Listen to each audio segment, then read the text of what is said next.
Hello, welcome back students.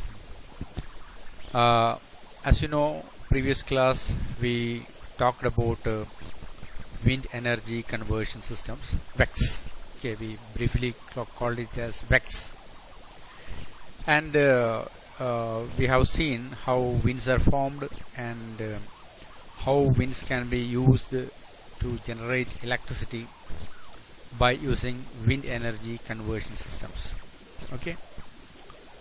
And what is the importance of wind energy in the national scenario, and how important our wind energy efforts are for generating electricity, etc. These things we have seen in the previous class. We have also seen different components of a wind energy system, VECS. Okay, like the main part like rotor system, okay, and blades, gearbox, like that. So these things we discussed last time, because we know rotor, for example, it's a rotating part actually. So it consists of the hub, okay, it consists of the shaft and the blades, and these all are the part of the rotor. And secondly, we have also seen what is a gearbox. Okay, gearbox is used to increase the rotational speed, okay, because we know the wind turbine usually rotates with a moderate speed, or maybe 4 or 5 rotation per minute, but that rotation we have to convert into sufficiently high levels of rotation, then only that can be used to generate electricity. For example, you know, in a generator the rotation is so fast. So gearbox is a device which is used to convert the low speed turbine rotation into a high speed shaft rotation. The device used to convert the low speed turbine rotation into high speed shaft rotation. Shaft in the sense the shaft of a generator. So that device is called gearbox. So these were the things that we discussed last time. And today we will see some other parts of the the electricity generating system. We have the generator, we have the nacelle, okay, we have the sensors, and what is called a yaw drive, and we have the pitch drive. These are other different parts of a windmill or a wind turbine system, and we have the power regulation system. So let us briefly study about these things also today. And firstly, we have seen the rotor, which is used to convert the kinetic energy of the wind stream into useful mechanical power. So mostly the mechanical power will be in the form of electrical energy. And in a rotor we have blades, hub, shaft, bearing, and other internal parts. These things we have already discussed in the previous session. And currently in this module we will discuss mainly about the yaw mechanism. What is a yaw? So in fact a yaw simply implies the left and right turning of a ship, or the left and right turning of a for example an aeroplane. So that tilting, okay, so whenever it is moving it has to change the direction, okay. For direction changing, the device, the machine, the vehicle has to turn left or right so in its motion, okay, through whenever it flies through the wind, it has to turn left or right. That mechanism or that rotation is actually called a yaw, okay. So how this is important for a windmill? It is very important because we know wind blows in different random direction. There is no finite fixed direction. It may vary at any point of time. So what is usually done is we cannot fix the direction of wind because wind is random. So the only option is that we can change the direction of the windmill, okay, so that wind mill, the turbine or the rotor, always come perpendicular to the direction of the wind. So okay, so in that is done, the orientation of the turbine is made perpendicular to the wind flow, so that it get maximum or the mill can extract maximum energy out of the wind, okay. So it is a component responsible for orientation of the wind turbine towards the wind. Okay, you can see in this graphics the turbine is located in some random direction. So when wind is blowing like this, you see the turbine rotates and come perpendicular to the direction of the windmill. Okay, what is perpendicular? Okay, you see the blades now comes perpendicular to the direction of wind flow. So that is achieved by the motion of the yaw mechanism. That's a yaw mechanism. You can see here also the graphics you will make it clear that it undergoes a slight rotation. It's usually controlled remotely, either using a remote control or it is computerized usually. So the sensor will detect the direction of wind, accordingly the turbine will move to that direction, so that yes, the turbine can extract maximum energy out of the wind. So that mechanism is actually called wind mechanism. Okay, so this mechanism will ensure maximum efficiency of the windmill. So we say that whenever this turbine is exactly perpendicular to the wind flow, we say that the yaw error is minimum. We usually designate this with yaw error. If it's exactly perpendicular to the windmill, yaw error is you can say 0. If it is not exactly perpendicular, then there is a yaw error. So wind turbine is said to have a yaw error if the rotor is not exactly perpendicular to the wind. Okay, so this is usually computed by the computer and make a suitable adjustment so that always the blade come perpendicular to the wind. Whichever direction the wind is blowing, in that direction it is oriented and maximum energy is driven out. Only then you will have maximum rotation and maximum power out of the device. Okay, so a finite yaw error indicates that a share of the wind energy goes through the wind blade without making any useful mechanical energy. So that is the meaning. So if there is a error, that means maximum efficiency is not attained. So whenever error is minimum or 0, it ensures that we have drawn maximum energy out of the wind tunnel. Okay, so this is very important part of a windmill turbine to ensure maximum efficiency. Okay, so this graphics will make it more clear. Okay, so this is how the yaw is shown. Okay, yaw. If the whenever plane rotates with respect to the vertical axis, blue axis, we say that there is a yaw rotation to the aeroplane. Okay, the aeroplane can have different types of rotation as shown in the graphics, but here yaw rotation is used to turn the flight left or right. So other rotation we will come across in the later part of this lecture, but this here only we want to clarify the yaw mechanism, so that is made clear. Okay, this is another mechanism that is called the pitch mechanism, which will be discussed in later part of the lecture. And I hope that is clear. The idea is clear. Yaw mechanism is clear. And now let us see how a windmill is usually operated, or why it is rotating. When a wind blows, why the windmill rotates? Actually, wind is blowing like this, but the turbines are rotating like this. So what is the secret behind it? We have to analyze.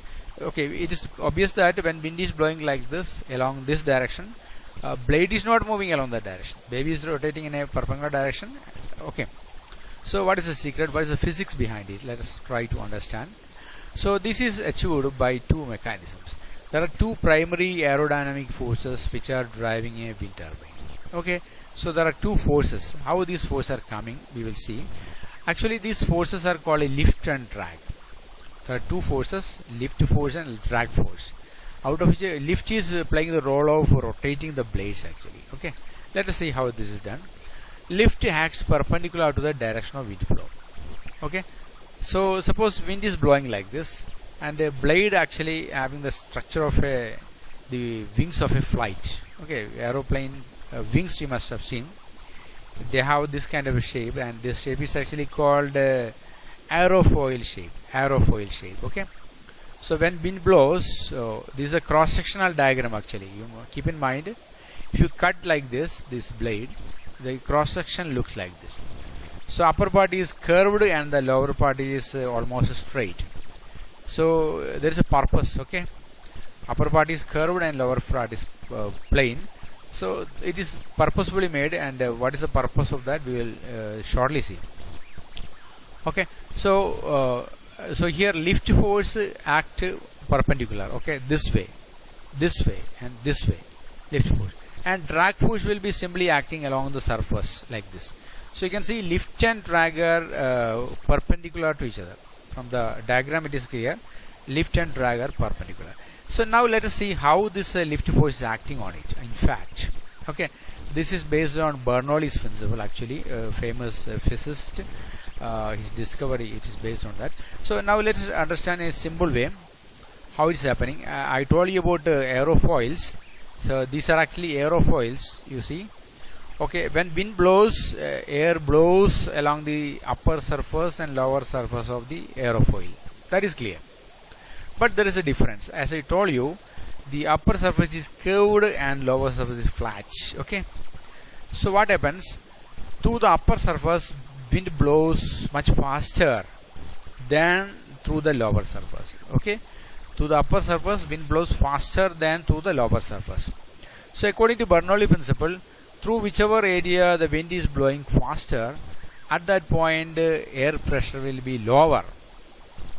Air pressure will be lower, and wherever wind flow is slower, where air pressure will be comparatively smaller. Understand? So the same thing is happening in our wind blade also. You will see shortly. Turbines of a windmill are shaped like the wings of an aeroplane. This is the first point that we discussed. Okay, we will gradually come to the principle. And secondly, now see, wings of an aeroplane is shaped like an aerofoil. Okay, so this shape is actually called aerofoil shape. Okay, upper surface curved and lower surface flat. So we have some advantages. In an aerofoil, one surface of the blade is somewhat rounded, curved, while the other surface is relatively flat. Okay, so what is the advantages? When the wind travels over the rounded face of the blade, okay, this is the rounded face, this is a flat face. Okay, so air moves faster to reach the other edge of the blade through upper surface, whereas okay, so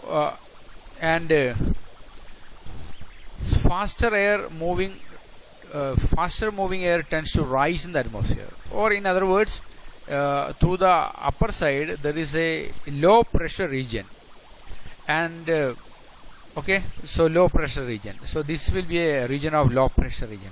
So that is what is called low pressure pockets, low pressure pocket. And what happens to the lower side? So since we know here air velocity is comparatively smaller, so air pressure is comparatively higher. So here you have a low pressure region and here you have a high pressure region. So what happens when the blade moves or when wind blows, since a low pressure pocket is reached at the upper surface, what happens? There is a tendency for the blade to move upward. Okay, there will be a tendency for the blade to move upward.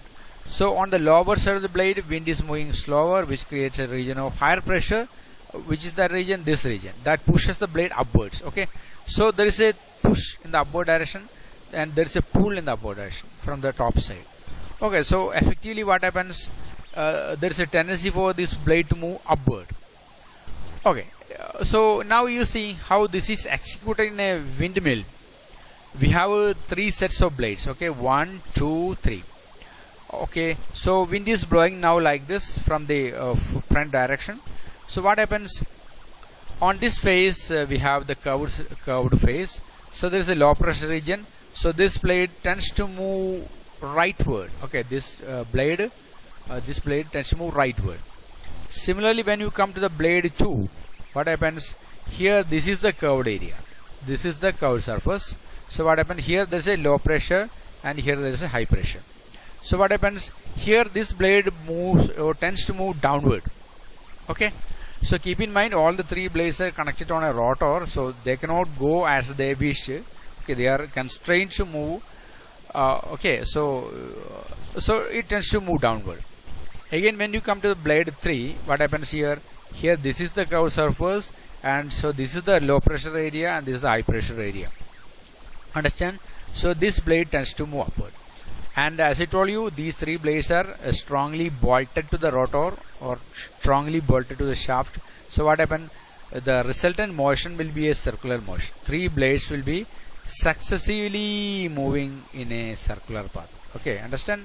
So that is what we usually see in a turbine blades. The wind is blowing like this, so its right side is having a low pressure. Again here you come, its bottom side is having a low pressure.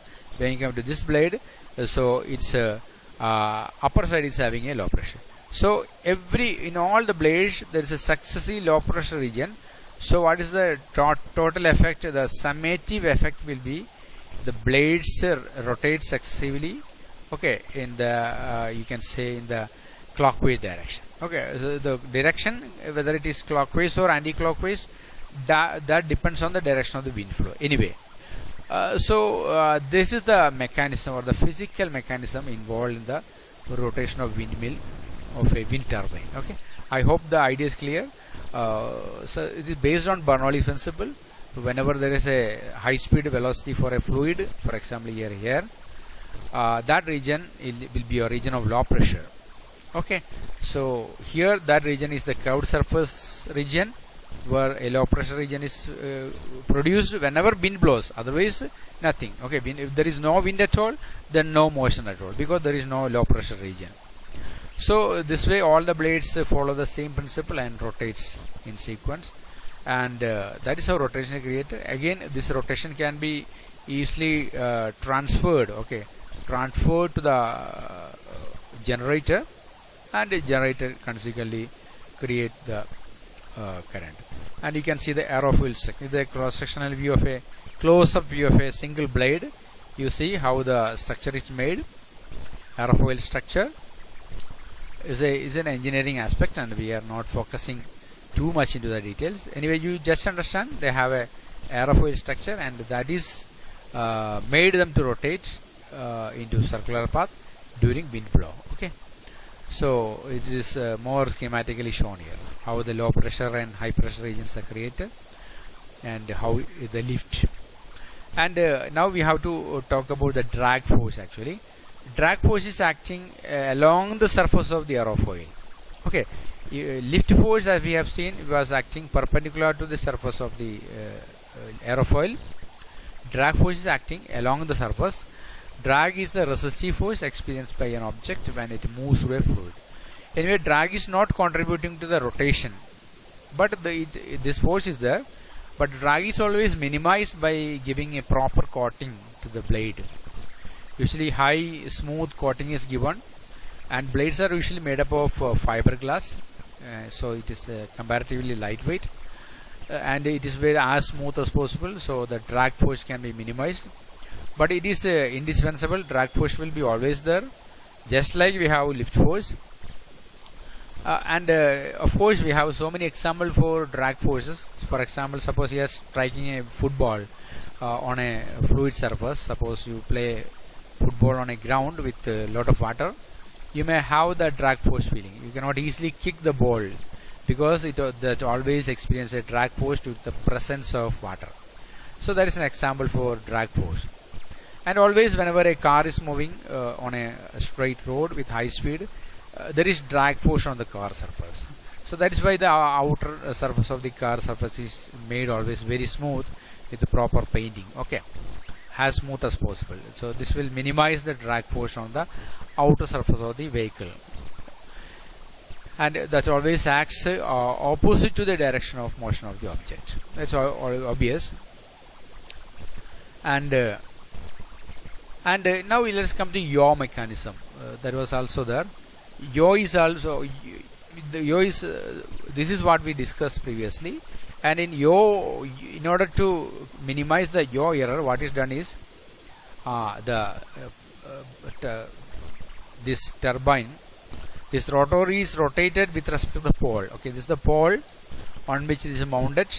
The entire thing is actually fixed in the nacelle module. Okay, the entire setup can be controlled using yaw mechanism. using computer controlled yaw mechanism will be there. It is usually operated with a stepped motor device, and okay. So in yaw mechanism, the rotor system is as a whole is rotated and brought perpendicular to the wind. Okay, we have to bring the system perpendicular direction of the wind flow.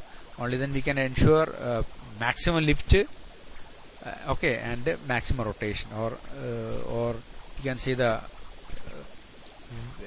this rotor will experience maximum torque.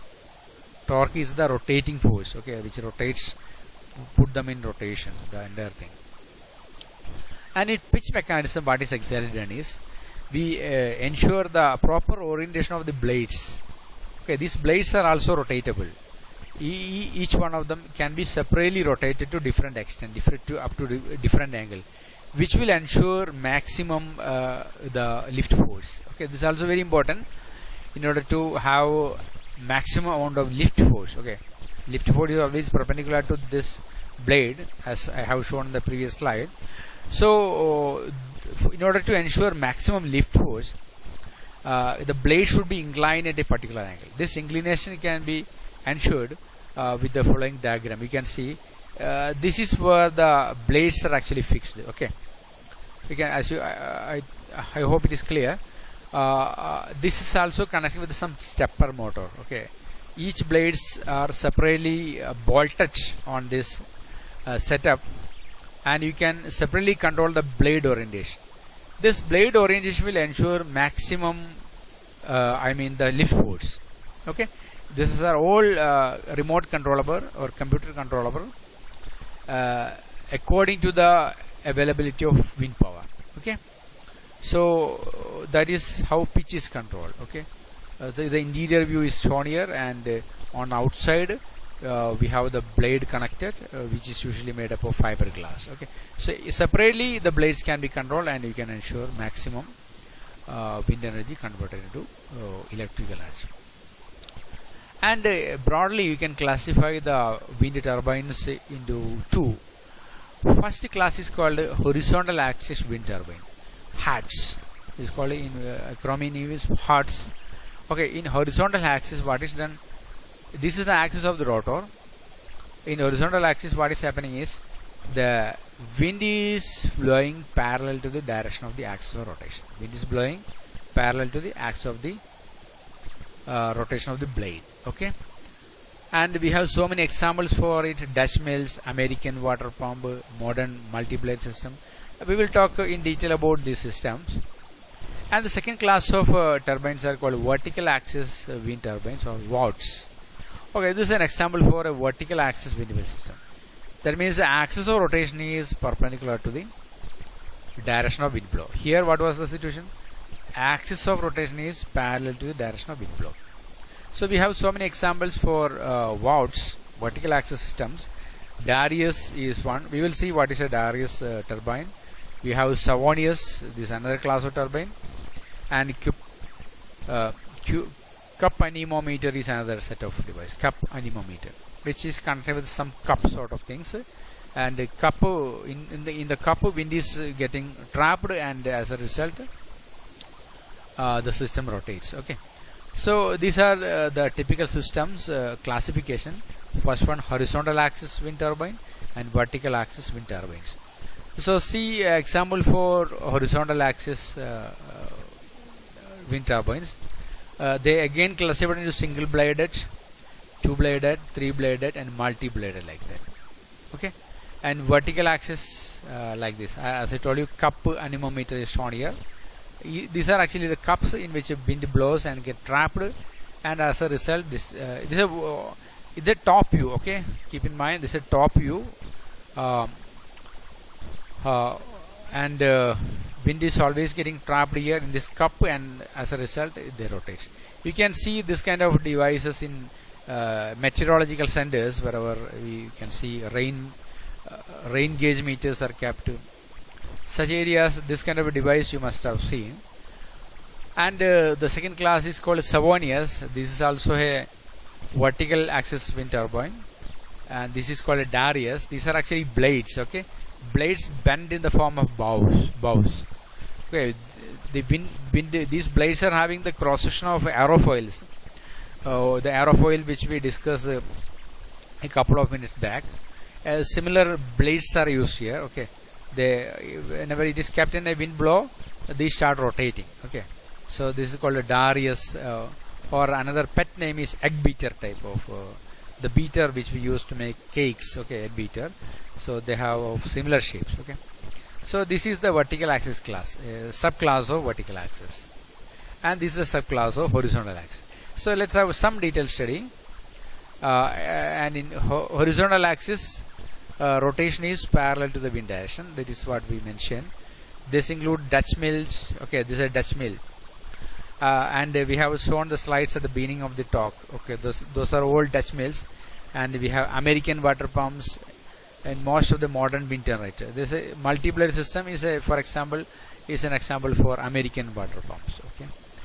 The rotor here can be single bladed or double bladed, multi-bladed, like that. We have seen so many such systems. Usually we make a 3-blade system. Mostly nowadays modern devices are mainly of 3-blade system. We have seen many examples for that. And you can have upwind or downwind sort. Upwind means wind is blowing from here, front side, and it is rotating. For a downwind type, wind is blowing from the back side. Okay, wind is blowing from the back side and turbine rotates. That is called downwind type of towers. So not much details. And in vertical axis, so it is demonstrated. Very good diagram is given here. Okay, so these are the blades, and you can see the cross section.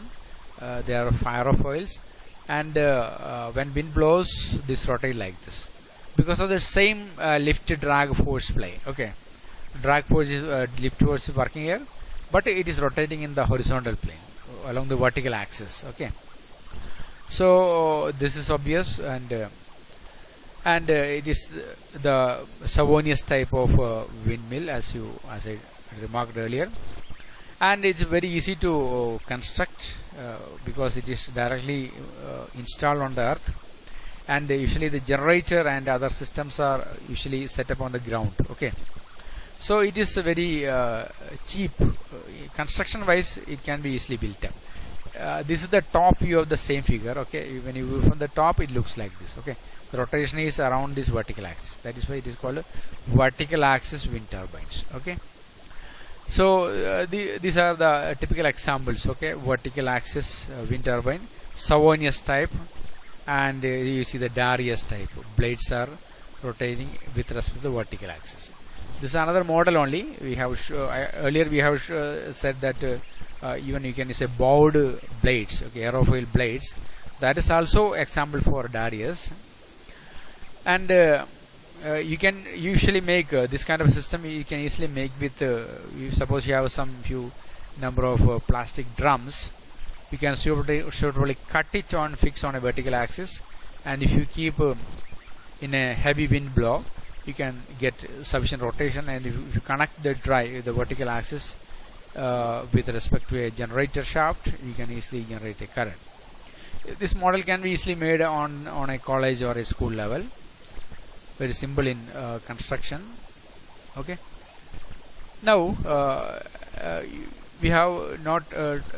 We haven't talked anything about the windmill towers. Okay, so towers are also very important because the entire structure is actually built upon the towers, and usually towers are classified into lattice type, or this is also called trussed type. Okay, truss, and this is pole type, and this is the guide type. Guide, G-U-Y-E-D.